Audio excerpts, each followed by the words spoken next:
اس لیے مسلمانوں رب کی پاکی بیان کرو، وحدہ لا شریک کی کبریائی بیان کرو، جہاں جہاں موقع ملے ایک اللہ کی پاکی بیان کرتے رہو۔ اس لیے کہ جب کوئی بندہ مومن اپنے آپ کو کمزور محسوس کرتا ہے، ذرا توجہ کے ساتھ آپ سن رہے ہو نا، توجہ کے ساتھ سن رہے ہو نا، ایک بار کہہ لو سبحان اللہ، ایک بار کہہ لو اللہ اکبر۔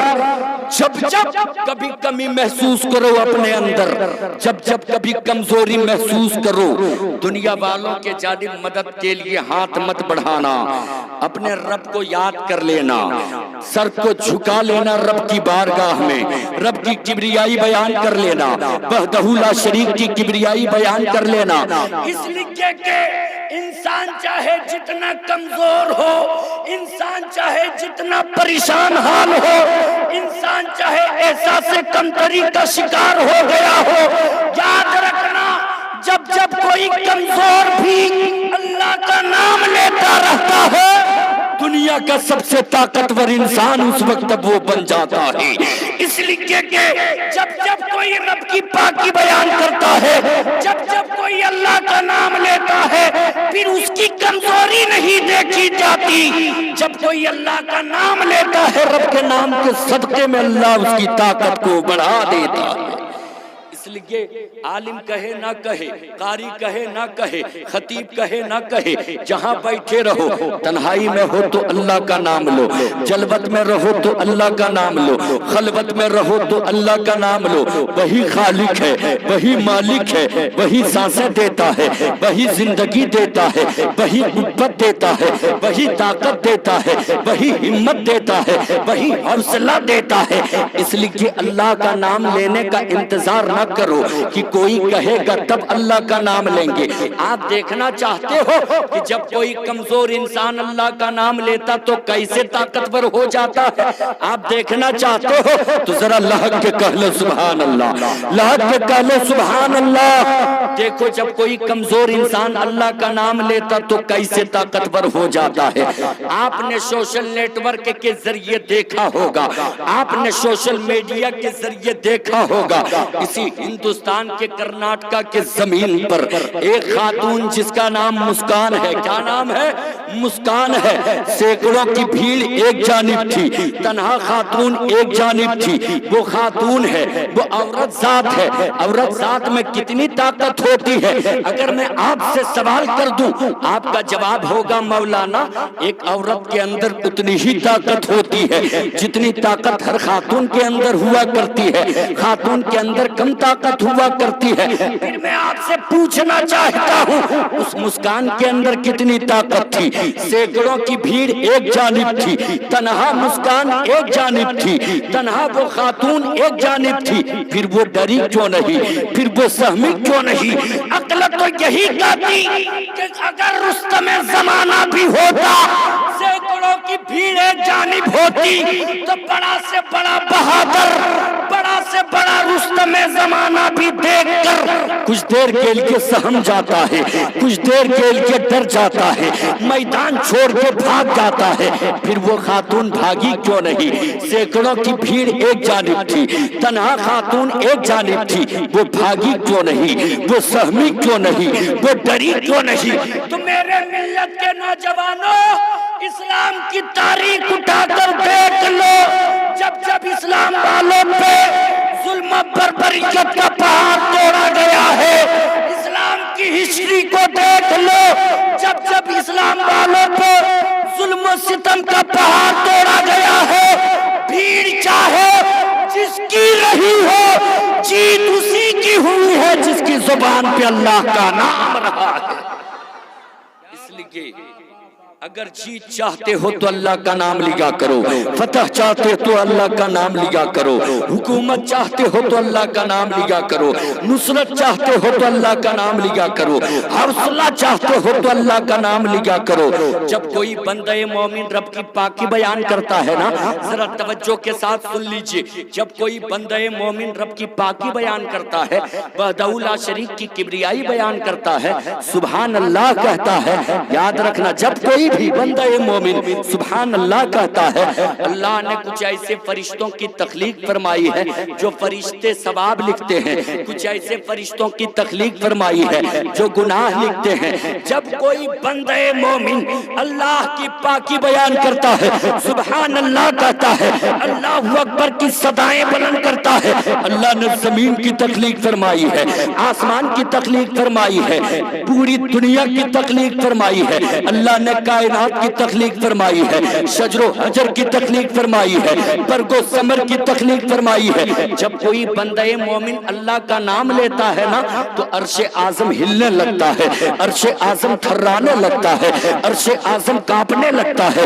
عرش اعظم پشت میں آ جاتا ہے، عرش اعظم جھومنے لگتا ہے۔ اتمام حجت کے لیے پروردگار پوچھتا ہے، اے عرش بتا تو کیوں ہل رہے ہو، بتا تو کیوں کانپ رہے ہو، بتا تو کیوں تھرا رہے ہو، بتا تو کیوں پشت میں آ رہے ہو۔ تو عرش اعظم جواب دیتا ہے، اے میرے مولا میں اس وقت تک ہلتا رہوں گا جب تک تو اس کی مغفرت نہ فرما دے جس نے سبحان اللہ کہا ہے، جس نے الحمدللہ۔ اللہ اکبر۔ بھائی صاحب ساؤنڈ بڑھائیے گھٹائیے مت، آپ دیکھ رہے ہیں موقع دیکھ کے گھٹا بھی دے رہے ہو، تھوڑا بڑھا دو۔ آپ کا ساؤنڈ اچھا ہے، تعریف کر کے جاؤں گا تو سارے لوگ کریں گے، برائی کر کے گیا تو اگلے بار آپ کٹ جائیں گے، ہم تو بنے رہیں گے۔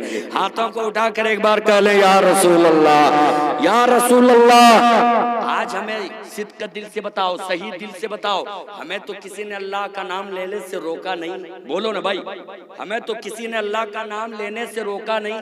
سب سے بڑی عبادت تو یہی ہے یار کہ رب کے آگے سر جھکے رب کی پاکی بیان کرتے رہے۔ سب سے بڑی عبادت تو یہی ہے کہ رب کی تقدس بیانی کرتے رہے، یہی ہے نا۔ ہمیں تو کسی نے نہیں روکا، ذرا توجہ، آپ لوگ سمجھ رہے ہیں نا میری بات سمجھ رہے ہیں نا۔ ہمیں تو کسی نے نہیں روکا اللہ کے نام لینے سے، نہ کسی نے روکا ہے نہیں نہ روکا ہے۔ ہم آزاد ہیں، ہم اپنے رب کا نام لیتے ہیں، رب کی کبریائی بیان کرتے ہیں، ہمیں کسی نے نہیں روکا۔ لیکن مسلمانوں اس زمانے کو یاد کرو جب کم تعداد میں مسلمان تھے، صحابہ کا وہ دور اوائل اسلام ہے، گنے چنے کلمہ پڑھنے والے ہیں، گنے چنے اللہ کے حبیب کی بات ماننے والے ہیں، گنے چنے کعبۃ اللہ کے طواف کرنے والے ہیں، کچھ ہی ہیں جو توحید پرست ہیں۔ اس زمانے کو یاد کیجئے جب مسلمانوں کو اللہ کا نام لینے سے روکا جا رہا تھا، مسلمانوں پہ ظلم و ستم کا پہاڑ توڑا جا رہا تھا، ایک خدا کے ماننے والوں پہ ظلم و بربریت کا پہاڑ توڑا جا رہا تھا، وہ صحابہ پھر بھی چھپ چھپ کر اللہ کا نام لیتے تھے۔ انہی صحابہ میں سے ایک صحابی سیدنا بلال حبشی ہیں۔ یہ بلال حبشی کون ہیں؟ یہ مؤذن رسول ہیں جو اللہ کے نبی کے حکم پر آذان دیا کرتے ہیں۔ ذرا توجہ کے ساتھ سنیے، بلال حبشی ہے کون؟ یہ امیہ بن خلف کا غلام ہے۔ امیہ بن خلف کون ہے؟ جو کعبے کا دشمن ہے، رسول اللہ کے دین کا دشمن ہے، رسول اللہ کے قانون کا دشمن ہے۔ اسی امیہ بن خلف کا غلام ہے بلال حبشی۔ بلال حبشی جس کی کوئی حیثیت نہ تھی، عرب کی زمین پر عزت اس کی ہوتی تھی جو مال والا ہوتا، جو عزت والا وہی ہوتا، جو مال والا ہوتا، جو دولت والا ہوتا، جو سرمایہ دار ہوتا، جو دیکھنے میں گورا چٹا ہوتا۔ بلال حبشی کالے رنگ کے تھے، مال نہیں، یہ خود غلام تھے، ان کے پاس کوئی مال نہیں تھا، اس لیے بلال کی کوئی عزت نہیں تھی عرب کے زمین پر۔ اہل عرب بلال کو حقارت کی نظر سے دیکھ رہے تھے، گری ہوئی نظر سے دیکھ رہے تھے، دبی ہوئی نظر سے دیکھ رہے تھے، وجود میں نہیں تھے بلال حبشی۔ بلال کی عزت نہیں سمجھی جا رہی تھی۔ بلال وہی بولی بولتا تھا جو اس کا مالک بولتا تھا، جو امیہ بن خلف بولتا تھا، وہی بلال حبشی کی کوئی حیثیت عرب کے زمین پر نہیں تھی، غلام کی زندگی جی رہے تھے۔ بلال حبشی کی نظر ایک بار آقائے کونین کے چہرے پہ پڑ گئی ہے، میرے نبی کے روح طابہ پہ پڑ گئی ہے، روح زیبائے مصطفیٰ پہ پڑ گئی ہے۔ جیسی ہی بلال کی نظر روح طابہ مصطفیٰ پر پڑی ہے، اب سیدنا بلال حبشی ساری دنیا کی بولی بھول جاتے ہیں، محمد عربی کی بولی بولنے لگتے ہیں، اللہ کے حبیب کی بولی بولنے لگتے ہیں، مصطفیٰ کریم کی بولی بولنے لگتے ہیں۔ جیسی ہی امیہ بن خلف کی نظر امیہ بن خلف پر کسی کی نظر پڑی ہے، اس نے روک کے کہا ہے، اے امیہ بن خلف ذرا بتا تو معبود کس کو مانتا ہے؟ امیہ بن خلف نے کہا ہے، میں لات کو معبود مانتا ہوں، میں منات کو معبود مانتا ہوں، میں عزا کو معبود مانتا ہوں، میں حبل کو معبود مانتا ہوں، میں 360 بتوں کو معبود مانتا ہوں۔ اس وقت امیہ بن خلف سے کسی نے کہا تھا، اے امیہ بن خلف ان معبودوں کو تم تو ضرور معبود مانتے، لیکن ذرا اپنے غلام کی خبر تو لے لے۔ کہا کیا ہوا میرے غلام کو؟ کہا جا کے جائزہ تو لے لے تیرے غلام کس حالت میں ہے۔ امیہ بن خلف گھر آتا ہے، بلال کو ایک کنارے کھڑے ہو کر بلال کو ایک کنارے پڑا دیکھتا ہے۔ سیدنا بلال حبشی کنارے پڑے ہیں اور کنارے پڑ کے احد احد کا نعرہ لگا رہے ہیں، خدا ایک ہونے کی گواہی دے رہے ہیں۔ ذرا شریک ہو جائے، ہاتھوں کو اٹھا کر کہہ لیجئے سبحان اللہ۔ یہاں سے وہاں تک کوئی زبان خاموش نہ رہے، سارے لوگ مل کے کہیں سبحان اللہ۔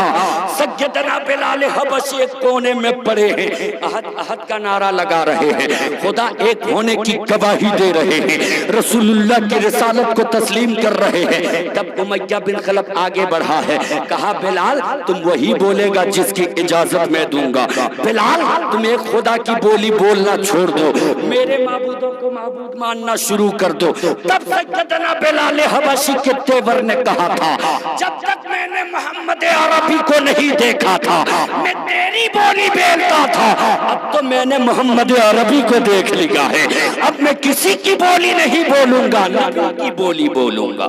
سیدنا بلال حبشی احد احد کا نعرہ لگانے لگے، آیا قریب اس کا مالک جو تھا جس کے غلام بلال تھے، امیہ بن خلف قریب آیا، کہا بلال وقت ہے بولی بدل لے، وقت ہے کلمہ بدل لے۔ سیدنا بلال حبشی ہیں، احد احد کا نعرہ لگا رہے ہیں، خدا ایک ہونے کی گواہی دے رہے ہیں، رسول اللہ کی رسالت کو تسلیم کر رہے ہیں، روح زیبہ مصطفیٰ کی تعریف کر رہے ہیں۔ امیہ بن خلف آگے بڑھا ہے، کیا کیا ظلم نہیں ڈھایا گیا بلال پر؟ کبھی ریتیلی زمین پہ گھسیٹے جا رہے تھے بلال، کبھی پشت پہ جلتا ہوا کوئلہ رکھا جا رہا تھا، کبھی پتھر کے شکار ہو رہے تھے بلال، ظلم و بربریت کے پہاڑ توڑے جا رہے تھے بلال پہ، ظلم و ستم کے پہاڑ توڑے جا رہے تھے بلال پہ، لیکن بلال کا حوصلہ تھا کہ سیدنا بلال حبشی جسم ہے کہ خون سے لہو لہان ہے، پھر بھی احد احد کا نعرہ لگا رہے ہیں، خدا ایک ہونے کی گواہی دے رہے ہیں۔ امیہ بن خلف نے کوڑے سے مارنا شروع کیا، مارتے مارتے جب تھک چکا تب امیہ بن خلف نے کہا تھا بلال اب بھی وقت ہے بولی بدل لے، اب بھی وقت ہے کلمہ بدل لے۔ تب سیدنا بلال حبشی کے تیور نے کہا تھا، اے امیہ بن خلف جسم کا مالک تو ہے، جتنا مارنا ہے مار لے، دل تو میں نے محمد عربی کو دے دیا ہے، اب جب بھی زبان کھولوں گا ایک خدا کی بولی بولوں گا۔ آپ حضرات میری بات سمجھ رہے ہیں؟ یہی باتیں اگر میں یوپی میں کیا ہوتا تو لوگ ویلکم کرتے، لیکن شاید آپ لوگ کچھ کم سمجھ رہے ہیں، پھر بھی میں آسان کر کے بول رہا ہوں، ذرا توجہ کے ساتھ سنیے سبحان اللہ، سارے لوگ بولیے سبحان اللہ۔ ایصال ثواب کی مجلس میں آپ بیٹھے ہیں نا، یہاں بیٹھ کر وہی کام کیجئے جس میں ثواب ہوتا ہو۔ سبحان اللہ کہنے میں ثواب ہے نا، الحمدللہ کہنے میں ثواب ہے نا، اور اللہ اتنا بڑا کریم ہے کہ جب کوئی ثواب کا کام کرتا ہے نا، کوئی ثواب کا کام کرتا ہے نا تو اس کے ثواب میں کمی کیے بغیر اللہ اس مرحوم تک بھی اس کا ثواب پہنچا دیتا ہے جن تک بندے پہنچانا چاہتے ہیں۔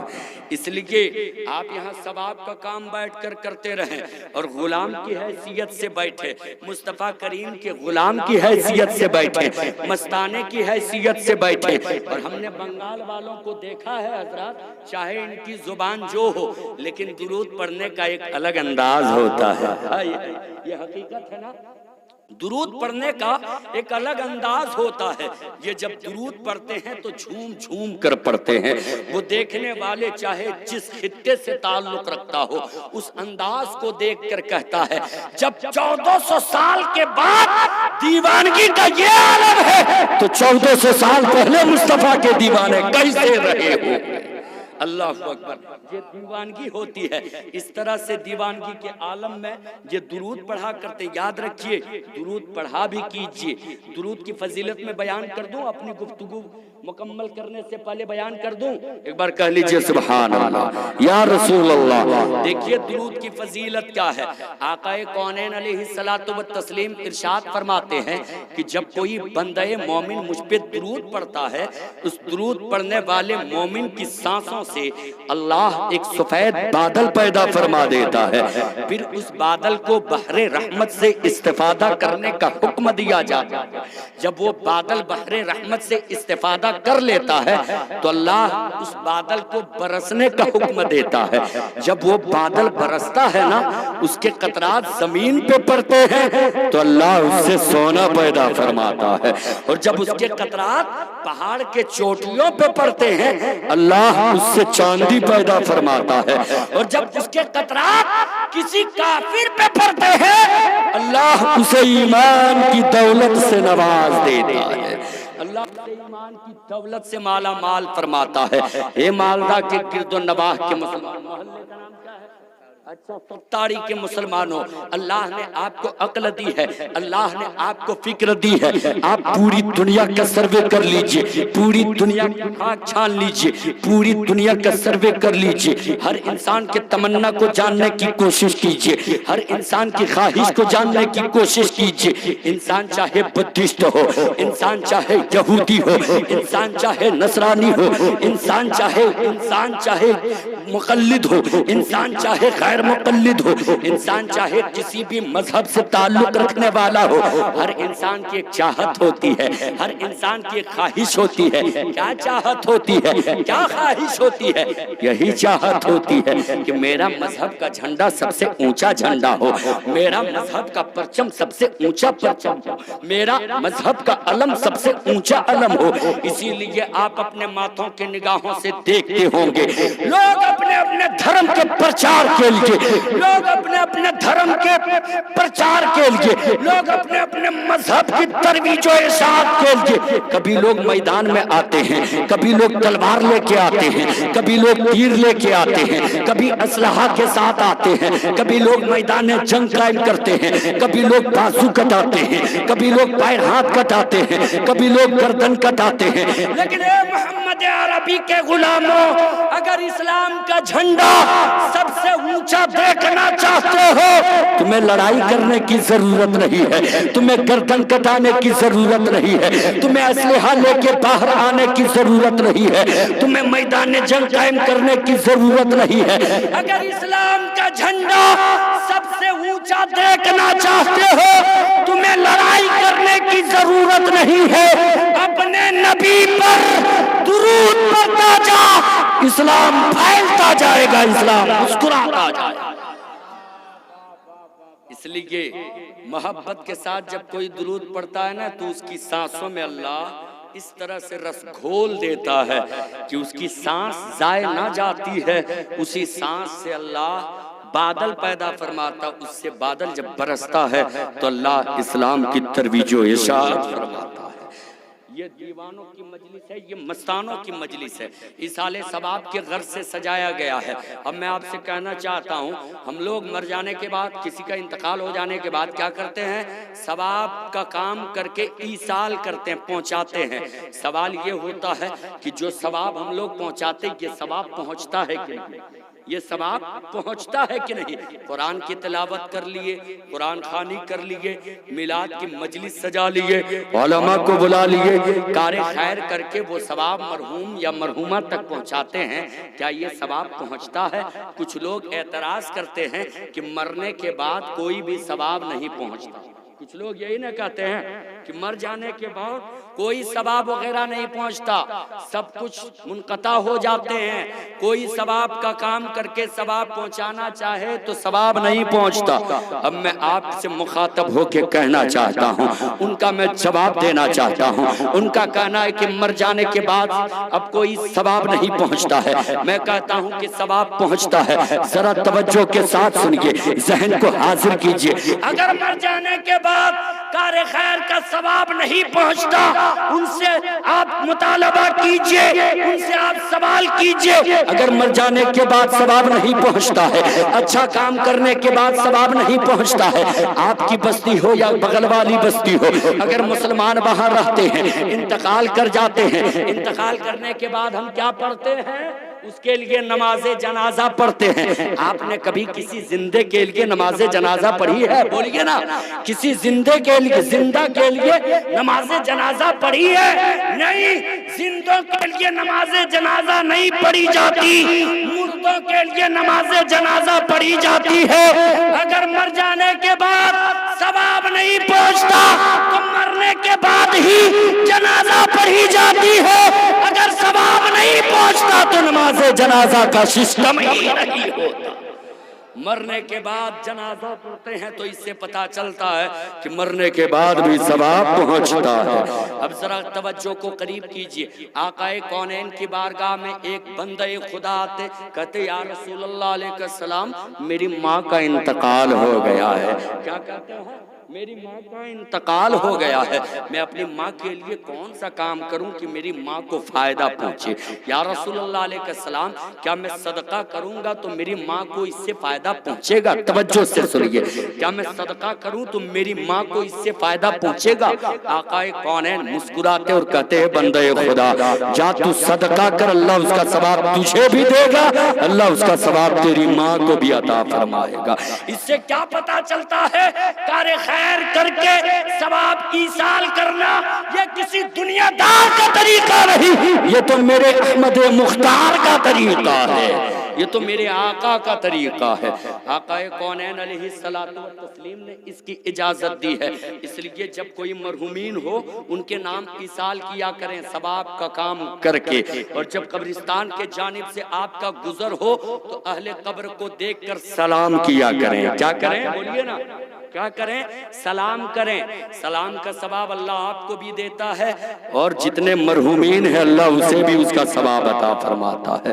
اور اس میں کتنی کشش ہے کہ سلام آپ کرو گے، اس میں ادائے مصطفیٰ بھی ہے کہ میرے مصطفیٰ کریم قبرستان کے جانب سے گزرا کرتے تو میرے آقا اہل قبر کو سلام کیا کرتے۔ لیکن آج مسلمانوں کو ہو کیا گیا ہے، اتنا مصروف رہتے ہیں، اتنا بیزی رہتے ہیں، فرصت ہی نہیں ملتی کہ قبر کے جانب سے ہم گزر جائیں اور اہل قبر کو سلام کریں۔ اللہ کا فرمان ہے نا، اے ایمان والو اللہ سے ڈرو، اے ایمان والو اللہ سے ڈرو جیسا اس سے ڈرنے کا حق ہے۔ ہم نے قرآن کی ایک آیت پڑھی نا، ایمان والو اللہ سے ڈرو جیسا اس سے ڈرنے کا حق ہے، اور ہرگز نہ مرنا مگر مسلمان ہو کر، یعنی مسلمان ہو ہی کر مرنا۔ مسلمان ہو کر مرنے کا کیا مطلب؟ ایمان والا ہو کر مرنا، کفر کے حالت میں نہ مرنا، کوئی ایسا کام نہ کرنا کہ کفر کے حالت میں تیری موت ہو، ایمان والا ہو کر مرنا۔ ایمان والا ہو کر کون مرتا ہے؟ جو مصطفیٰ کے طریقے کو اپناتا ہے، جو مصطفیٰ جان رحمت صلی اللہ تعالی وسلم کے اصول کو اپناتا ہے، جو مصطفیٰ کے ضابطے کو اپناتا ہے، جو مصطفیٰ کے قانون کو اپناتا ہے، جو نماز بھی پڑھتا ہے، روزہ بھی رکھتا ہے، زکوٰۃ بھی دیتا ہے، وقتوں پر جا کے مسجد میں نماز ادا کرتا ہے، مسجد کو آباد بھی کرتا ہے، بڑا ملتا ہے اس کی عزت بھی کرتا ہے، چھوٹا ملتا ہے اس کی عزت بھی کرتا ہے، اس کے سر پہ دست شفقت بھی رکھتا ہے۔ لیکن آج مسلمانوں کے حالات اتنے بدتر ہو چکے ہیں کہ مسلمان دنیا دنیاوی کام میں اتنا الجھ گیا ہے کہ اپنے آپ کو بھولا بیٹھا ہے، اپنے آپ کو پہچاننے سے انکار کر رہا ہے۔ آج مسلمان یہ تک نہ سمجھ رہا ہے کہ ہمیں کرنا کیا چاہیے، ہمیں کس راستے پر چلنا چاہیے۔ اس لیے اے مسلمانوں، میں آپ سے کہنا چاہتا ہوں، تم چاہو مصطفیٰ کی شریعت سے الگ ہو کر جتنی بھی کوششیں کر لو، کامیاب نہیں ہو سکتے ہو، اس لیے کہ اللہ نے تمام کامیابی کی چابیاں مصطفیٰ کے قانون میں رکھ دی ہے، مصطفیٰ کے ضابطے میں رکھ دی۔ اگر آپ چاہتے ہو کہ آپ کامیاب ہو جاؤ تو مسلمان ہو کر مرو، مسلمان ہو کر اس صورت میں مرو گے جب مصطفیٰ کے قانون کو اپناؤ گے، مصطفیٰ کے قانون کو اپناؤ گے۔ مصطفیٰ وقت ہے کہ ختم؟ کیا میں اور کچھ دیر تک بولوں؟ ایسے نہیں، رنگ دیجئے، مزاج سے سنیے، کہیے سبحان اللہ سبحان اللہ۔ قبرستان کے جانب جب جائیں نا تو اہل قبر کو جا کے کیا کریں؟ سلام کریں۔ کیا کرنا ہے؟ سلام کرنا ہے۔ اور سلام کے بعد اگر اللہ توفیق دے کچھ آیتیں یاد ہو تو کچھ آیتوں کی تلاوت کر کے تماموں کے نام ایصال ثواب کر دیا کریں، تماموں کے نام ایصال ثواب کر دیا کریں۔ اور قبروں پہ آپ جایا کریں۔ کچھ جگہوں پہ ایسا ہوتا ہے کہ قبرستان اگر سائیڈ میں ہے اور محلہ سے کچھ دور ہے تو ایک آدمی تو 2-3 سال تک قبرستان کے جانب نہیں جاتے ہیں۔ یار قبرستان پہ جایا کرو، قبر کی اڑتی ہوئی دھول کو دیکھ کر اپنی موت کو یاد کیا کرو، اہل قبر کو دیکھ کر اپنی موت کو یاد کیا کرو۔ اس لیے کہ انسان کے لیے سب سے بڑی درسگاہ قبرستان ہے، جہاں جانے کے بعد وہ اپنی موت کو یاد کرتا ہے۔ یاد رکھنا، جو بندہ اپنی زندگی میں اپنی موت کو یاد رکھتا ہے وہ دن کے اجالے میں بھی گناہ سے بچتا ہے، رات کی تاریکی میں بھی گناہ سے بچتا ہے۔ اس لیے اپنی موت کو یاد کیا کرو۔ قبروں پہ کثرت سے جانے کی اجازت کیوں ہے؟ تاکہ تم قبر پہ جاؤ تو اپنی موت کو یاد کیا کرو۔ تو پہلے جا کے سلام کرو اور قبر کی اڑتی ہوئی دھول کو دیکھ کر، وہاں پہ یاروں مددگار پڑے لوگوں کو دیکھ کر یہ سوچو کہ یہ دیکھو آج مٹی کے حوالے کر دیے گئے ہیں، کبھی اس کا بھی بچپنا ہوگا، کبھی اس کی بھی جوانی ہوگی، کبھی اسے بھی زمانے کے لوگوں نے سلام ٹھوکا ہوگا، کبھی اس کی بھی عزت ہوئی ہوگی، لیکن دیکھ ذرا کیسے انہیں دنیا کے لوگوں نے مٹی کے حوالے کیا ہوا ہے۔ دیکھ آج کیسے قبر کے اندر ہے۔ جب آپ اس جگہ پہ جا کے اپنی زندگی میں احساس لاؤ گے تو خدا کی قسم میرے مصطفیٰ کریم سیدہ عائشہ، یہ کون عائشہ ہے؟ ام المؤمنین ہے، تمام مومنوں کی ماں ہے، سیدہ عائشہ کی موجودگی ہے۔ فرماتے ہیں عائشہ بتا تو شہیدوں کے ساتھ کون اٹھائے جائیں گے؟ توجہ سے سنیے، شہیدوں کے ساتھ کون اٹھائے جائیں گے؟ ام المؤمنین کہتی ہیں یا رسول اللہ علیہ السلام، اللہ نے آپ کو نبوت عطا کی ہے، اللہ نے آپ کو رسالت عطا کی ہے، آپ اللہ کے نبی ہو، آپ اللہ کے حبیب ہو، یا رسول اللہ آپ ہی بتا دیجئے نا۔ میرے مصطفیٰ کریم فرماتے اے عائشہ یاد رکھنا، جو اپنی زندگی میں اپنی موت کو یاد کرتا ہے، بہت زیادہ کثرت سے یاد کرتا ہے، نبی فرماتے ہیں قیامت کے دن وہ شہیدوں کے ساتھ اٹھایا جائے۔ اس لیے اپنی موت کو یاد کرنا ہے۔ کیا کرنا ہے؟ بولیے کیا کرنا ہے؟ اپنی زندگی میں اپنی موت کو یاد کرنا ہے۔ جب موت کو یاد کیجئے گا اپنی زندگی میں، باپ کی عظمت کو آپ سمجھیے گا، ماں کی عظمت کو آپ سمجھیے گا۔ یہ دیکھیں نا والدین کے لیے اس پروگرام کو سجایا ہے۔ آج ماں کا دل کوئی دکھاتا ہے، کوئی باپ کا دل دکھاتا ہے۔ حضور نے کیا فرمایا ہے؟ باپ جنت کا دروازہ اور ماں کے قدموں کے نیچے جنت۔ میں یہ نہیں کہتا کہ کسی پیر سے مرید نہ ہونا، توجہ سے سنیے میری آخری باتیں، میں یہ نہیں کہتا کسی پیر سے مرید نہ ہونا، آپ صحیح سلسلے سے ہے تو پیر سے بھی مرید ہو جانا، پیر سے بھی مرید ہو جانا، لیکن پیر کے مرید ہونے سے پہلے، کعبۃ اللہ کے طواف کرنے سے پہلے، حج کرنے سے پہلے، عمرہ کرنے سے پہلے، غوث اعظم کی چوکھٹ پہ حاضری لگانے سے پہلے، مدینہ منورہ کی زیارت سے پہلے، تمام مقدس مقامات پہ حاضری سے پہلے، اگر گھر میں ماں زندہ ہونا تو پہلے ماں کے قدموں کو پیار سے چوم لینا، پہلے ماں کے قدموں کو محبت سے چوم لینا۔ اس لیے اے مسلمانوں، مسلمانوں کی جنت کعبے کے چہار دیواری کے نیچے اللہ نے نہیں رکھی ہے، مسلمانوں کی جنت اللہ نے مزاروں کی دیواروں کے نیچے نہیں رکھی ہے، مسلمانوں کی جنت اللہ نے کسی پیر کے ہتھیلی کے نیچے نہیں رکھی ہے، اللہ نے مومنین کی جنت ان کے ماؤں کے قدموں کے نیچے رکھی ہے۔ اس لیے ماں زندہ ہو تو پہلے ماں کے قدم کو چوم لینا، جی ماں زندہ ہو تو پہلے ماں کے قدم کو چوم لینا۔ اور دیکھیے نا ماں سے محبت کا انداز میرے مصطفیٰ کیسے دیتے ہیں۔ میری آخری بات سننا چاہیں گے؟ سننا چاہیں گے؟ اٹھا کر یا رسول اللہ، ہاتھوں کو اٹھا کر لاگ کے ایسے نہیں، زور سے یا رسول اللہ۔ دیکھیے نا مزاج کیسے دیتے ہیں میرے مصطفیٰ کریم، اللہ کے حبیب مزاج کیسے دیتے ہیں ماں سے محبت کا۔ آقا کونین علیہ الصلوۃ والتسلیم اوائل اسلام جب مکمل طور سے اسلام پھیلا نہیں تھا، مکمل طور سے جب گھر گھر تک اسلام پہنچا نہیں تھا، گھر گھر تک جب مکمل طور سے، بھائی صاحب ادھر دیکھیے، ادھر دیکھیے، ادھر دیکھیے، میری جانب دیکھیے، کون کیا کر رہا وہ مت دیکھیے، ادھر دیکھیے۔ جب مکمل طور سے اسلام پھیلا نہیں تھا، اوائل اسلام ہے، لوگوں کی سخت ضرورت پڑتی تھی، جب کوئی اسلام کے خلاف انگلی اٹھاتا نا تو مصطفیٰ کریم ایک منادی کو بھیج دیتے، جا کے ندا دے دے، مدینے کی گلیوں میں جا کے ندا دے دیتے، منادی کہتے چلو خاتم النبیین بلا رہے ہیں، چلو رحمت للعالمین بلا رہے ہیں، چلو اللہ کے حبیب بلا رہے ہیں۔ جیسے ہی منادی ندا دیتا نا، سارے لوگ اپنی دکانوں کو کھلا چھوڑ کر، دکانوں کے دروازوں کو کھلے چھوڑ کر، اپنے گھروں کو کھلے چھوڑ کر مصطفیٰ کے آنگن میں آ جاتے، مصطفیٰ کے قدموں میں آ کے حاضری دے دیتے، اور محبت سے وہ صحابہ کہتے فدا کا امی و ابی یا رسول اللہ، میرے ماں باپ آپ پہ قربان یا رسول اللہ، کیا آپ نے بلایا ہے؟ نبی فرماتے ہاں میں نے بلایا ہے۔ آقا کونین سے صحابہ پوچھتے یا رسول اللہ علیہ السلام آپ نے کیوں بلایا ہے؟ کہا اسلام کے لیے تمہیں کام آنا ہے۔ صحابہ کہتے یا رسول اللہ علیہ السلام اسلام کے لیے ہم اپنی جان دینے کو تیار ہیں، اسلام کے لیے ہم اپنا خون دینے کو تیار ہیں، اسلام کے لیے ہم گردن دینے کو تیار ہیں۔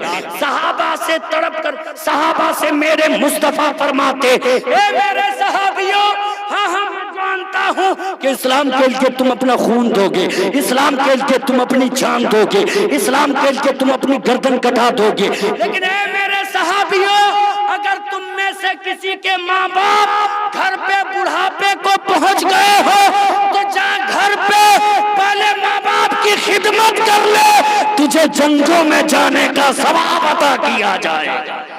اللہ اکبر۔ یہ مزاج دیتے ہیں مصطفیٰ ماں باپ سے محبت کا، اس لیے باپ سے ہر حالت میں محبت کریں، چاہے باپ کی باتیں کڑوی کیوں نہ ہو، ماں سے ہر حالت میں پیار کریں، اس لیے کہ وہ ماں ہی کا دل ہے۔ یاد رکھنا پوری دنیا میں جتنے انسان ہیں نا، انسان ایک دوسرے سے پیار کرتا ہے، محبت کرتا ہے، اللہ نے انسان کے دل میں دوسرے انسان کے لیے محبت رکھی ہے، پیار رکھا ہے میرے مالک نے، لیکن یہ بات بھی یاد رکھنا کہ ایک انسان دوسرے انسان سے محبت تو ضرور کرتا ہے، اللہ نے انسان کے سینوں میں دوسرے انسان کے لیے محبت رکھی ہے، لیکن جتنے دل والے ہیں اللہ نے کسی کے دل میں اتنی محبت نہیں رکھی ہے جتنی محبت اللہ نے ماں کے دل میں اولاد کے لیے رکھی ہے۔ اس لیے ماں اپنی اولادوں سے جی بھر کے پیار کرتی ہے، جی بھر کے محبت کرتی ہے۔ پوری دنیا جب چین کی نیند سو جاتی ہے، مائیں رات بھر جب تک کہ بچہ بچپنے کے عالم میں ہوتا ہے رات بھر مائیں کروٹیں بدلتی رہتی ہیں، میرے شہزادے کو کوئی تکلیف نہ ہو جائے، میرے لال کو کوئی تکلیف نہ ہو جائے، رات بھر مائیں چین کی نیند نہیں سوتی۔ اگر بچہ بولو براز کر جاتا ہے، پیشاب کر دیتا ہے، بھیگے ہوئے بسترے پہ خود مائیں سو لیا کرتی ہیں، سوکھے ہوئے آنچلوں پہ اپنے لالوں کو سلایا کرتی ہیں۔ مائیں اپنی اولادوں سے بے پناہ محبت کرتی ہیں، مائیں اپنی اولادوں سے بے پناہ پیار کرتی ہیں، اس لیے اولادوں کو بھی چاہیے کہ جس طرح سے بچپنے میں تمہارے والدین اچھا سلوک کیا کرتے ہیں، جب والدین بوڑھے ہو جائیں تو تم بھی اچھا سلوک کیا کرو، تاکہ اللہ تم سے ناراض نہ ہو، اللہ تیری ذات سے راضی ہو جائے۔ اس لیے کہ مومن کہتے ہی اسے ہیں جسے دنیا والوں کی کوئی پرواہ نہیں۔ مومن کی نظر میں ایک ہی چیز ہوتی ہے، دیکھیے آخری بات سن لیجئے، مومن کی نظر میں ایک ہی چیز ہوتی ہے، دنیا روٹتی ہے تو روٹ جائے ہم سے، دنیا والے روٹتے ہیں تو روٹ جائے ہم سے، کوئی فرق نہیں پڑتا، ہم سے ہماری ذات سے اللہ راضی ہو جائے، اللہ کے رسول راضی ہو جائے۔ تو آپ کو کیا کرنا ہے؟ والدین کے ساتھ اچھا برتاؤ کرنا ہے۔ کیا کرنا ہے؟ بولیے، جتنے جوان ماں باپ کے ساتھ اچھا برتاؤ کریں گے انشاءاللہ۔ اب سنیے، وقتوں پہ جا کے نماز بھی ادا کیجئے، وقتوں پہ جا کے نماز بھی ادا کیجئے، صاحب نصاب ہیں تو زکوٰۃ بھی دیجئے، کوئی پریشان حال ملے اس کی پریشانی میں کام بھی آ جایا کیجئے، کوئی مصیبت زدہ ملے اس کی مصیبت میں کام آ جایا کیجئے، اس لیے کہ وہ کوئی اور ہوگا جو صرف حکم دیتا ہوگا، ہم تو اس نبی کے غلام ہیں جنہوں نے صرف حکم نہیں دیا، یتیموں کو سینے سے لگا کر دکھایا ہے، غریبوں کو کلیجے سے لگا کر دکھایا ہے۔ اس لیے اس نبی کے غلام ہم ہیں، جب ہم غریبوں کو سینے سے لگائیں گے، یتیموں کو سینے سے لگائیں گے، وقتوں پر نماز پڑھیں گے، بڑوں کی عزت کریں گے، چھوٹوں پہ دست شفقت رکھیں گے، دنیا والوں کی نظر ہم پہ پڑے گی، تب دنیا کے لوگ کہیں گے یہ دیکھ مسلمان ہے، محمد عربی کا غلام ہے۔ جب غلام اتنا اچھا ہے تو ان کے نبی کتنے اچھے ہوں گے۔ اس تقریر اچھی لگی ہو تو اپنے دوستوں کے ساتھ شیئر کرے اور دین کی خدمت کرے۔ ہمارے چینل آنکھیں نیٹ ورک کو سبسکرائب کرے اور بھی بہت سارے تقریر، قرات، منقبت پانے کے لیے ہمارے چینل کو سبسکرائب کرے۔